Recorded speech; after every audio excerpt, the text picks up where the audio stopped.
ICC champions ట్రోఫీలో పాల్గొనే భారత జట్టును విడుదల చేసిన బీసీసీఐపై ఇప్పటికీ విమర్శలు కొనసాగుతూనే ఉన్నాయి. ముఖ్యంగా భారత పేసర్ మొహమ్మద్ సిరాజ్ను జట్టు నుంచి అనూహ్యంగా తొలగించడంపై పలువురు ప్రశ్నిస్తున్నారు. ఇటీవల జరిగిన సిరీస్లలో బుమ్రా తర్వాత మంచి ప్రతిభ కనబరిచిన మొహమ్మద్ సిరాజ్పై మేనేజ్మెంట్ మరియు సెలెక్టర్లు కఠిన నిర్ణయం తీసుకోవడం పలువురికి నచ్చలేదు. భారత్ గత 3 సంవత్సరాల్లో ఆడిన వన్డే మ్యాచ్ల్లో సిరాజ్ 71 వికెట్లతో అత్యధిక వికెట్లు తీసిన బౌలర్గా మొదటి స్థానంలో ఉన్నాడు. అలాగే వన్డే క్రికెట్లో నెంబర్ 1 ర్యాంకింగ్ సాధించిన చివరి భారతీయ పేసర్ సిరాజ్ కావడం గమనార్హం. సిరాజ్ ఆడిన చివరి 17 వన్డేల్లో కూడా కేవలం 2 సార్లు మాత్రమే అతను మ్యాచ్కు 1 వికెట్ కూడా తీయలేకపోయాడు.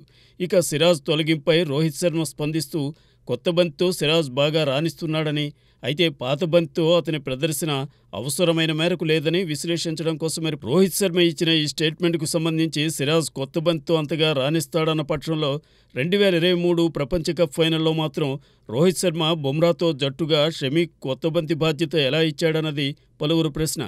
టోర్నమెంట్ మొత్తం బుమ్రాతో కొత్త బంతిని పంచుకున్న సిరాజ్ ఆస్ట్రేలియాతో జరిగిన ఫైనల్స్లో మాత్రం 19వ ఓవర్లో బౌలింగ్కు వచ్చాడు. ఆ మ్యాచ్ భారత్ జట్టు వాటింపాలై ప్రపంచ కప్ కోల్పోయిన విషయం తెలిసిందే. ఇక రోహిత్ శర్మ ద్వంద్వ వైఖరిపై పలువురు దుమ్మెత్తిపోస్తున్నారు. మరీ ముఖ్యంగా షమీ గాయం నుండి ఇప్పుడిప్పుడే కోలుకుని జట్టులోకి వచ్చాడు.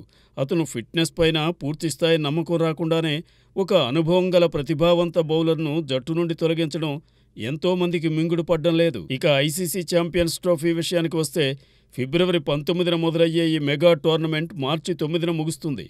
భారత్ ఆడే మ్యాచ్లు మినహాయించి మిగిలిన టోర్నమెంట్ మొత్తం పాకిస్తాన్లో జరుగుతుంది. రాజకీయపరమైన ఇబ్బందులు, భద్రతా కారణాల దృష్ట్యా భారత్ జట్టు ఆడే మ్యాచ్లు మాత్రం దుబాయ్లో జరుగుతాయి. ఇక భారత్ ఫైనల్కు వస్తే ఆ మ్యాచ్ కూడా దుబాయ్లోనే జరుగుతుంది.